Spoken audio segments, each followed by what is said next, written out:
So a perfect square looks like this. There are two of them. There's one with a plus and one with a minus. So the one with a plus looks like this.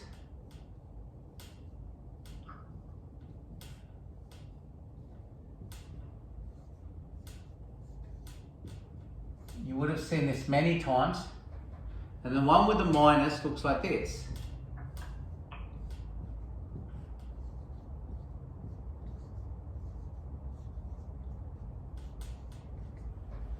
Okay.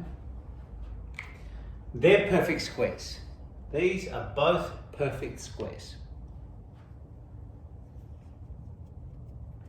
But you know what? That's actually not what we're interested in. We're not interested in A's or B's or anything like that. What we're interested is in this. All right? So let's try that one.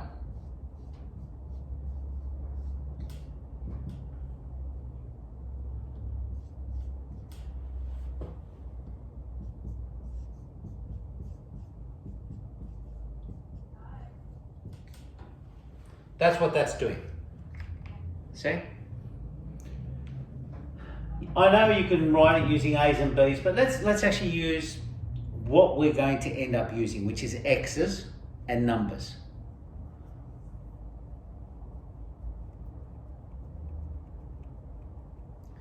But I must admit, this here, that looks kind of ridiculous. There's no way that I would normally write 2 times X times 3. No way. What's actually 2 times X times 3? What's that equal? Yep. Maggie, what's it equal? Is it 6x? Yeah, it's that simple.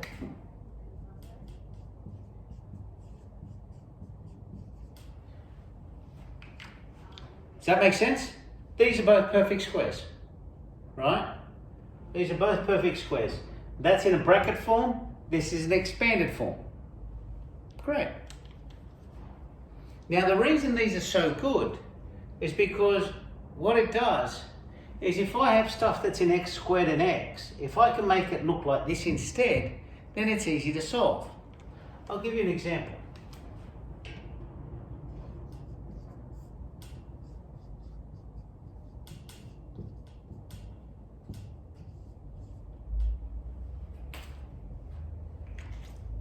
Can you solve that for me? Find x.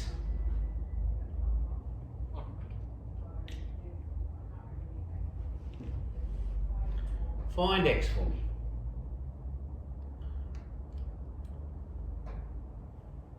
What would be the first step?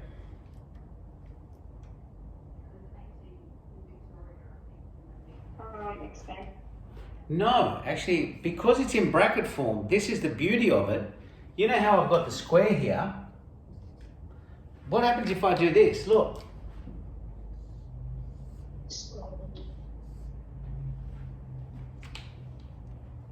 Because that instantly gets rid of the square. Because it's the whole bracket that's squared, right? Now, the minute I do that, it instantly becomes this, look. Because they cancel. And over here I have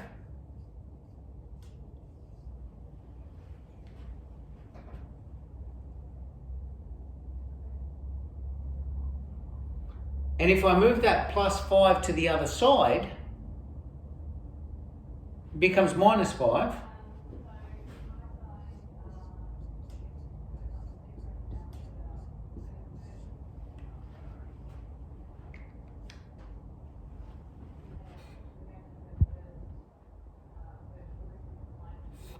So the last line would be, there's actually two answers.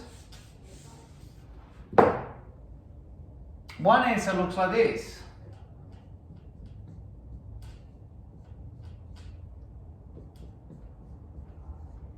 That's what happens if it's a minus, but if it's a plus, it looks like this. which would be plus 5. So they're my two answers.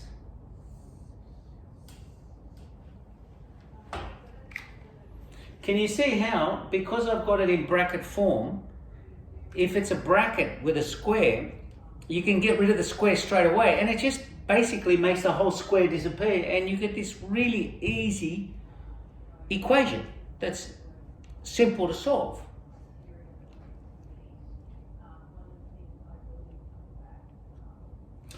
What happens if the number doesn't quite go to something beautiful like 10 or something like that? Do you think it matters? Well, what you're going to get is this.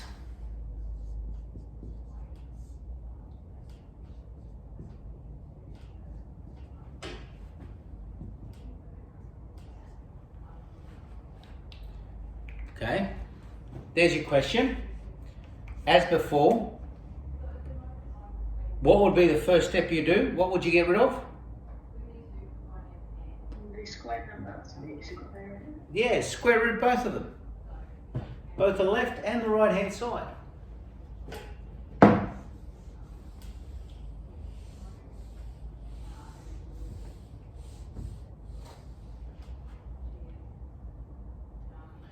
So if I take the square root of this side and I take the square root of this side, they cancel, that's done. And I'm left with x minus 1 on this side. But over here, I've got square root of 5. Square root of 5 doesn't go to a whole number or anything like that. It's just the square root of 5.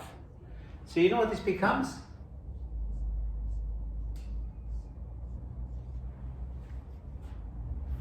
It's still plus minus, just like the other one was. And if I move this minus 1 across to this side, my answer becomes this.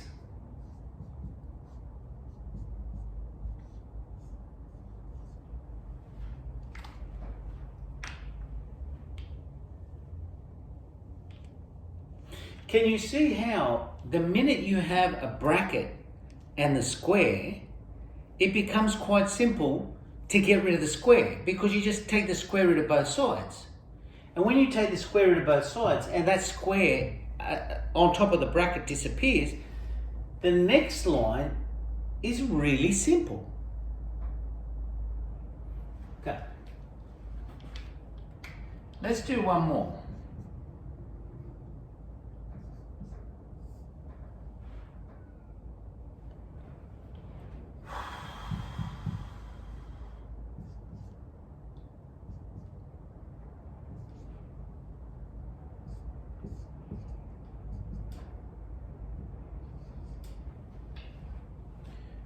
Do that one for me. This time you're on your own. Let's see how you go.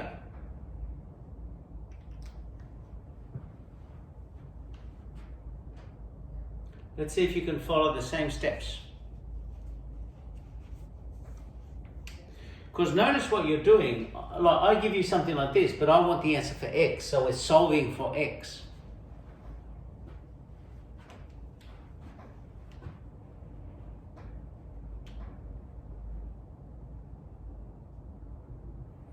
And what happens here,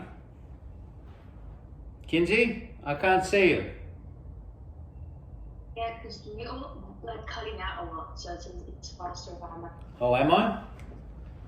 All right, let me just try to change to another. Oh no, that's okay.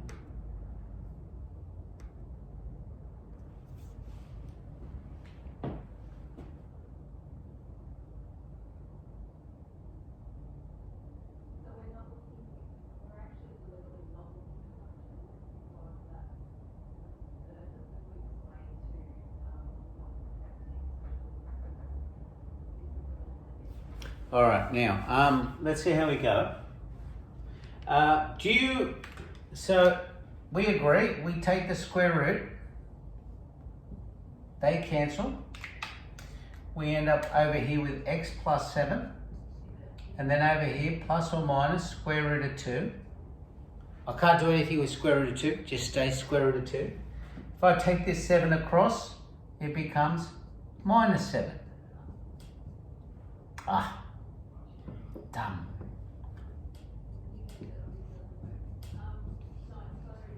Did everyone get that?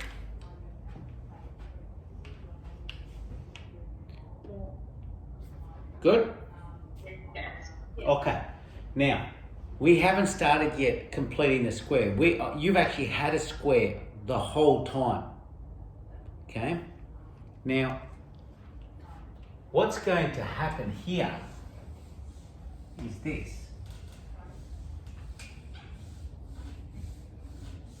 Now, you don't have to copy this down, but I'm going to write it up here because we're going to need it.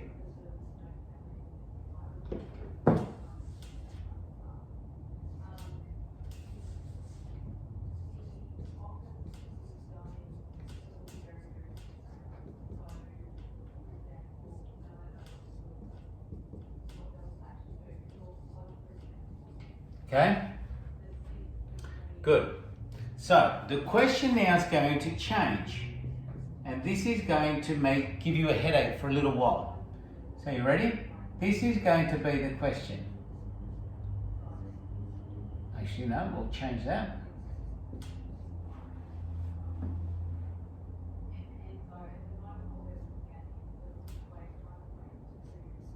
I'm going to leave a space here on purpose.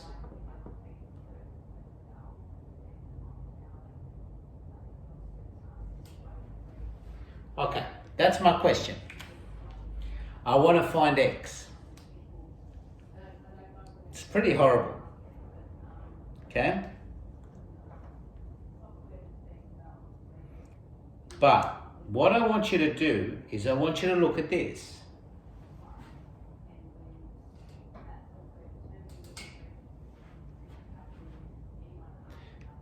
That looks kind of like that, except instead of a, you have x. Okay. Now, remember, a is x, but look at what we have here.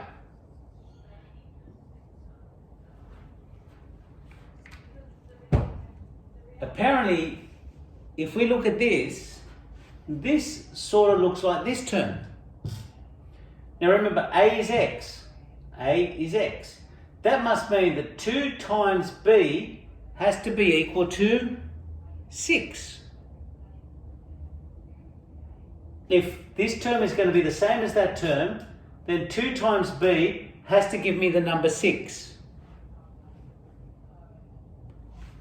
We know, I'm going to write it over here, a is x. What does b? What's b going to be? What number does it have to give me? What's the only one that can make it work? 3. Look. And then it makes sense because 2 times 3 is 6 x. So look, I've got this one if b is 3. But you know what's missing completely? Plus b. The plus b squared. This bit here is actually missing.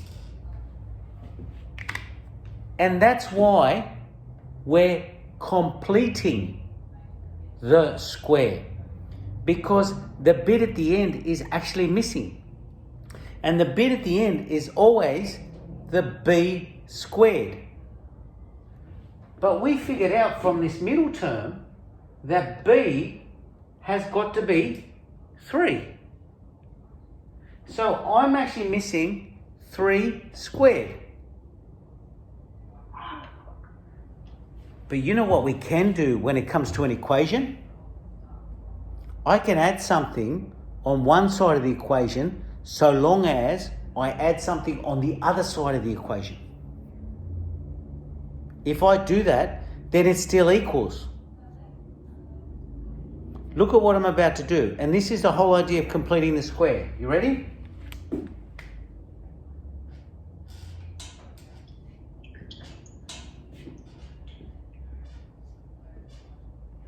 And this is where the big mistake gets made for students. Because you know what they do?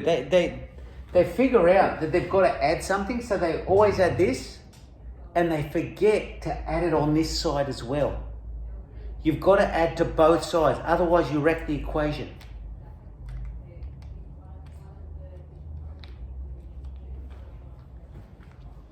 That would make any because in the top it says a plus b squared in the brackets.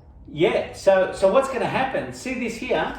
That's a squared, 2 times a times b, yep, plus b squared. So all of this here can be changed into this. Can you see that? Where a is x and b is 3. So you know, look at what this looks like. A plus b squared is equal to, what's this going to be equal to? Isn't it 5 plus 9? 14. Yes. Now, tell me something. Do you know how to solve that? Isn't that exactly like the questions that we've been doing so far? Yes, it is. So I'm going to stop there and I'm going to let you finish this off. Let's see how you go.